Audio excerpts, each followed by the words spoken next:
మీతో పాటు ట్రావెల్ చేసిన వాళ్ళలో కొంతమంది గురించి ఖచ్చితంగా మనం మాట్లాడుకోవాలి. బికాజ్ ఐ థింక్ మీ కెరియర్కి వాళ్ళు హెల్ప్ అయ్యారు ఒక రకంగా, అలాగే మీ లైఫ్ని కూడా ఇంపాక్ట్ చేశారు కొంతమంది. వాళ్ళలో మీ first movie director Shekhar Kammula, తర్వాత పూరి జగన్నాథ్, అండ్ దెన్ క్రిష్, ఇప్పుడు రాజమౌళి. సో ఐ థింక్ వీళ్ళు నలుగురు చాలా అసలు ఒక ఐఎమ్ షూర్ ఒక గ్రేట్ రోల్ ప్లే చేసి ఉంటారు మీ లైఫ్లో. అంటే చాలామంది, అంటే ప్రతి cinema director he's been always taken me step above from what I am. ఇప్పుడు సినిమా మొదలు శేఖర్ కమల్ గారితో అయింది. అండ్ సినిమా ఒక యాక్టింగ్ గురించి నేర్చుకుని వచ్చిన తప్పితే ఎప్పుడు చేయలేదు. So one is as a journey as, అంటే ఒకటి I was a strong minded person. This was the kind of cinema that I ఆ క్లారిటీ ఉంది తప్పితే అది ఎలా చేయాలో కూడా నాకు తెలియదు. సో శేఖర్ కమల్ గారు actually held my hand and took me forward. మీరు ఆ సినిమా చూస్తే ఈరోజు ఎక్కువ నేను శేఖర్ కమల్ గారిలా కనిపిస్తాను. నేను చాలామంది అన్నారు అంటే ఇప్పుడు నాలంటూ ఆయనలా కనిపించడం అనేది it's quite an impossible if you to very very varied personalities. But somebody who taught me how to understand character, start behaving like the character, అవి నేర్పించింది శేఖర్ గారు అండి. The second director that I was Rohan Sippi అండి, who is Ramesh Sippi son. He is the director of దమ్మారథం. అంటే బాంబే అని ఒక world ఉంటుంది, దానిలో ఇలాంటి సినిమాలు ఉంటాయి. This is the process, this is this అంటే ఇప్పుడు నేను తెలుగులో లాంచ్ అయినండి హీరో ఏవిఎం అనేది పెద్ద బ్యానర్ ఉండింది. And at the same time I was Venkatesh nephew, Suresh Babu son, I was Ramanaidu's grandson. I had everything going for me. బాంబేకి వెళ్ళినప్పుడు it was a very neutral ground to the public. It was a very అంటే somebody from, it's not ఏదో ఒక న్యూస్లో అక్కడక్కడ వచ్చేది కానీ, but it was not something. And అప్పటికి తాత సినిమాలు తీసి చాలా సంవత్సరాలు అయిపోయింది. అంటే అనకపూర్ ఆ హీరాలో తీసారు తప్పితే ఈ రీసెంట్ లాస్ట్ 15-20 yearsలో we haven't been active in Hindi production. So recent మైండ్కి రాదండి. So as a newcomer, I learnt a lot more there, and that was those are my real two gurus in life in that way. Then Jagan Garu and Jagan Garu is probably na school ki chala binnanga untarandi. Binnama? Ante it's very different and the kind of cinema that he does.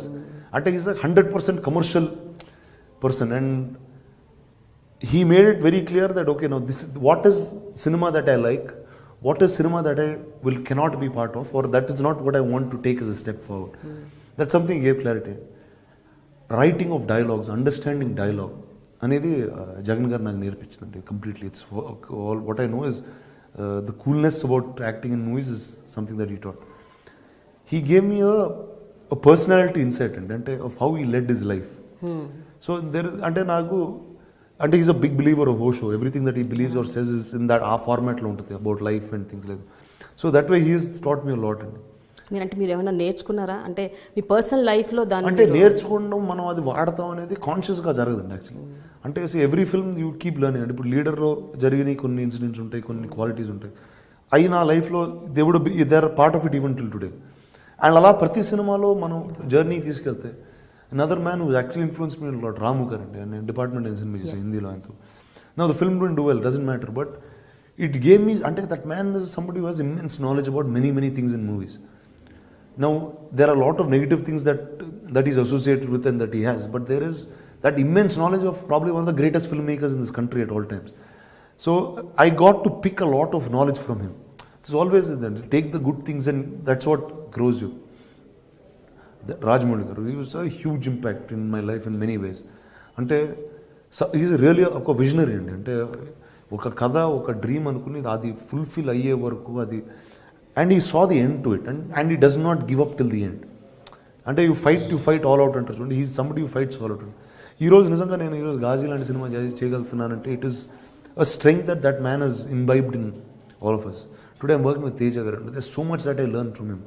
Because they are people with so much vast experience. వాళ్ళకున్న experience కానీ, వాళ్ళకున్న cinema మీద అవగాహన కానీ, they are so many things that we get to learn every day that passes. Krish గారు కూడా I think Krish is a huge అండి. అంటే one is a very very good friend. At the second time when he rode కృష్ణమంది అండి, because he was my friend, he knows me as a person, he said, and he concentrated on writing what is right for me. He knows this is what I can do best. And because of that film is why I got Bahubali. And when Rajamouli saw Krishnamande, he knew that these were the things that I could do. And that's the reason, and Krish put those in that film. And that's when he made a story out of it. So that way, I'm indebted to all of them. And at any given point of time, I would be more than happy to do a film for all of them. కానీ మీ ఇన్నేళ్ల కెరియర్లో I think you work with the best of the directors who are like the best in the industry. There's no doubt about that. Whether it's here, Bombay, ఎక్కడున్నా సరే, తమిళ్లో కానీ I have travelled with the best అండి. There is no doubt.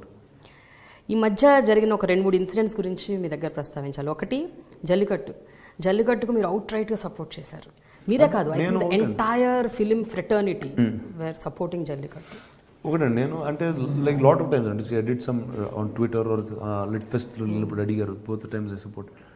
For me ఇప్పుడు నేను నిజంగా ఆ rural తమిళనాడులో పెరగలేదు, ఆ రూరల్ ఆంధ్ర బార్డర్స్లో ఇప్పుడు పెరగలేదు. అంటే జల్లికట్టు నేను ఇప్పుడు చూడలేదు. What I like to was for the sense of culture the youth came out and it was not political, it was something. అంటే ఆ కల్చర్ని ప్రొటెక్ట్ చేసుకోవడానికి ఆ యూత్ బయటకు వచ్చి they did a silent protest, which as a democracy was a very nice thing to see. And what was the day I tweeted about it was the day, not and start అయినప్పుడు నాకు కూడా పెద్ద తెలియదు, ఆ protesters వచ్చి Marina beach clean చేస్తున్నారు. So to me that was the greatest thing that you can do. అంటే you want something, you are giving something back to your nation by what your cleaning up. Marina బీచ్కి వెళ్తే చాలా డర్టీగా ఉంటుందండి actually. It's very, అంటే చిన్నప్పుడు వెళ్ళేవాళ్ళం, ఇప్పుడు you can't even walk there, it smells bad, there lot of things. They clean the entire beach అప్పుడు. I thought that was a great gesture. It was something, it is far beyond normalcy. So that was my real lend of my support. But other side of the argument విన్నప్పుడు మీకు ఏమనిపిస్తుంది? అది right, జంతు హింస అంటున్నారు, చేయకూడదు అంటున్నారు. One is I'm a non-vegetarian first to start with. అంటే నాకు I'm not such an animal person. That's not something that I have dogs in my house. I'm very fond of some kinds of, and there's some relation, but I'm not overly into that. So it's each one, you have a mark for everything. So there is a demarcation for everything. There is a sport, there is this. Ipudu meeru, how was our culture built? We were riding horses and we were riding elephants. So now riding a horse, obviously the horse, it's not easy for a horse to take a human being and keep going. Now which is not right. See, today they have modernized that into horse derbies. They made it legal. They made it a professional sport, which is really treated like a sport. Polo is a sport, and that's treated properly like a sport. Now it is the best way to do is, now this is cultural అండి. ఇది ఎప్పుడు 700 BCU ఆ time నుంచి ఉందండి. ఇప్పుడు అది ఆ time నుంచి ఉంది, ఈ రోజు వరకు ఇట్స్ స్టిల్ బీయింగ్ ప్రొటెక్టెడ్. అంటే it is a great thing to be around. Now it is for us to find out what's the right way to do it, that's all. It's not anything else.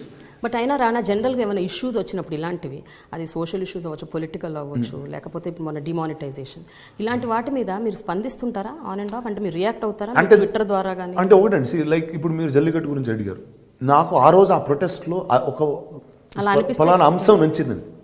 అంటే ఇప్పుడు నాకు జల్లికట్టు గురించి తెలియకపోయినా వాళ్ళు ఇలాంటి అంటే Marina beach అంతా క్లీన్ చేసి వాళ్ళు అక్కడ నుంచుని they were doing a silent protest. They were not fighting, they were not doing all this.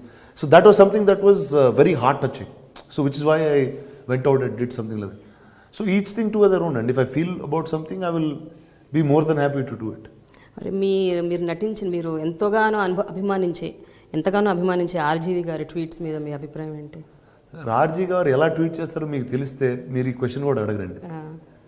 ఆయన అంటే that's just he does for time. అంటే మనం ఇలా మాట్లాడుకోవాలని ఆయన ట్వీట్ చేస్తూ ఉంటారండి, అంతే అండి. సో అంటే ఈ first I know very personal అండి.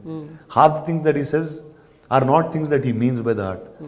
It is just for fun అండి. ఇట్ రియలీ ఆ ఫన్లో చేస్తూ ఉంటాడు ఆయన. అంటే ఇంతమంది ఏమనుకుంటారు, అంతమంది ఏమంటారు. చూడండి మీరు వచ్చి నన్ను అడిగారు, నాకు ఆ ట్వీట్కి ఏ సంబంధం లేదు, మీకు ఆ ట్వీట్కి ఏ సంబంధం లేదు, but we're sitting and talking about it. ఇప్పుడు ఆయనకి ఏదో ఫన్ ఉంటుంది ఆ టైంలో. అయితే చిరంజీవి గారి 150 సినిమా, బాలకృష్ణ గారి 100వ సినిమా, ఈ 2 సినిమాల కోసం అసలు మొత్తం తెలుగు ప్రజలందరూ వెయిట్ చేశారు గ్లోబల్గా అందరూ. మీరు as a cinema buff and మీరు ఇండస్ట్రీకి చెందిన వ్యక్తిగా, మీరు what is your take on that? They are stars for about 30, 35, 40 years in cinema, and it's not a normal thing to be. And what I say, Balakrishna garu సినిమాలు చేస్తూనే ఉన్నారు. ఆయన ఈ టైంలో గౌతమ్ పుత్ర శాతకర్ణి సినిమా చేయడం, that's a very new thing to do. I very happy. My real excitement was about Chiranjeevi garu. అంటే see that man is almost like a father to me. And 10 years he's been away from cinema. See, politics I don't understand so much, or I'm not so involved in it. So that's not what I get. But to see him back on screen was అంటే today you see the numbers. అంటే నాకు first time ఆ cinema చూసేటప్పుడు నాకు cinema కూడా వెళ్ళలేదండి లోపల, ఆయన చూస్తూనే ఉన్నాం అంతే. అండ్ నాకు in fact Charan few days before the trailer was going to release he showed me one rough cut of the trailer. The excitement of looking at the trailer just looking at him and you're seeing him after 7-10 years, which is a great feeling for one to have. And you're seeing him like the Chiranjeevi who left. You're not seeing him like and he's not like he's become an old man, he's not like he's unfit, he's not like he doesn't dance, he's not, everything is at top notch. And that was my real excitement today. చాలా excite అయ్యారు. Extremely excited for that. Finally రానా, మీరు ఎట్లాగూ కాంట్రవర్సీలో ఇరుక్కున్నారు కాబట్టి రకరకాల సందర్భాల్లో మేము కూడా final కాంట్రవర్సీలో మీరు ఇరికిచ్చేసి మేము మిమ్మల్ని వదిలేస్తాం. కొంతమంది హీరోయిన్స్ పేరు చెప్తాను, వాళ్ళ పేరు చెప్పగానే మీకు ఠకీమని ఏం గుర్తొస్తుందో మైండ్లో ఆ వర్డ్ చెప్పండి. ఓకేనా? నయనతార, కృష్ణ మందే, that's the because she did that film with me, but bold is the word that I will have. Anushka is probably the nicest human being ever Born on this planet అండి. అనుష్క కన్నా మంచి అమ్మాయి అన్ని ఈ ప్రపంచంలో ఉండదండి. అన్బిలీవబుల్. అంటే ఆ గ్రేట్ సోల్ అంటారు చూడండి, అంటే మంచితనంతో చంపేయగలుగుతండి, అంత మంచిదండి. ఓకే, ఒక షోలో ఎప్పుడో చెప్పారు మంచితనంతో మర్డర్ చేస్తుంది. అన్బిలీవబుల్ అండి అసలు. ఇలియానా చాలా రోజు చూసి well I wish her all the very best wherever she is. I have no idea, అంటే చాలా చూసి కూడా చాలా రోజులు అయిపోయింది. Genelia, well I happy soul, very very fond of her as a friend. And నాతో సినిమా చేస్తున్నప్పుడు that's the time she got married. So I was very happy that I was part of that journey of hers. Samantha, my sister. తను నాకు చాలా friend. ఎవరితో ఎక్కువసేపు అంటే కూర్చున్న 10 గంటలు చదివేయచ్చు సమంత, అంత ఇన్ఫర్మేషన్ ఉంటుంది అమ్మాయి దగ్గర. అట్లా అంటారా? ఓకే, ఇప్పుడు not like that. Kajal Aggarwal, my costar. అంటే ఫస్ట్ అండి extremely funny, extremely alive, live wire ఉంటుందండి దాన్ని. ఏ టైంలో పొద్దున్న రాత్రి ఏ టైం షూటింగ్ చేస్తే చక్కగా ఉంటుంది అమ్మాయి. తమన్నా గ్రేషియస్. ఫైనలీ రానా, మీరు ఇలాగే డిఫరెంట్ జానర్ సినిమాలు డిఫరెంట్గా చేయాలి అండ్ గొప్ప సబ్జెక్ట్స్, కొత్త సబ్జెక్ట్స్ తెలుగు ప్రేక్షకులు కావాలి. ఎందుకంటే we are really thirsty, we want new films, new genres, అసలు చాలా డిఫరెంట్గా. And Ghazi should be a blockbuster. అంటే ఇలాంటి సినిమాలు హిట్ అవుతాయి, కానీ నెక్స్ట్ మనం ప్రెసిడెన్స్ సెట్ చేసిన వాళ్ళం అవుతాం. I think you should really do. And ఏదన్నా ఒక మంచి డైలాగ్ ఆ సినిమాలోంచి కానీ, లేకపోతే మీ ఫేవరెట్ ఎనీ కృష్ణ. ఈ సినిమాలో చాలా డైలాగ్స్ అనేవి ప్రాముఖ్యత ఎక్కువ ఉంది, ఎందుకంటే ఒక డ్రామా సినిమాలో is the biggest thing. And ఆ ట్రైలర్లో వచ్చే డైలాగ్ అండి was actually one of the most important dialogues in the film. ఒక ఫెయిల్ అయ్యే టైంలో ఒక లీడర్ ఒక క్రూకి చెప్పే వర్డ్స్, అంటే ఇదో క్లాసిఫైడ్ మిషన్ అండి. Actually in war itself, in history it's a classified mission. ఈ పోరాటంలో మెడల్స్ ఉండవు, గుర్తింపు ఉండదు. చరిత్రలో మనం ఉన్నా లేకపోయినా విశాఖపట్నం భవిష్యత్తులో, భారతదేశ భవిష్యత్తులో నిలిచిపోతూ ఉంటాడు. So that is how the leader takes them to war. It doesn't matter if you're in history, but as long as this land lives, we will all be here.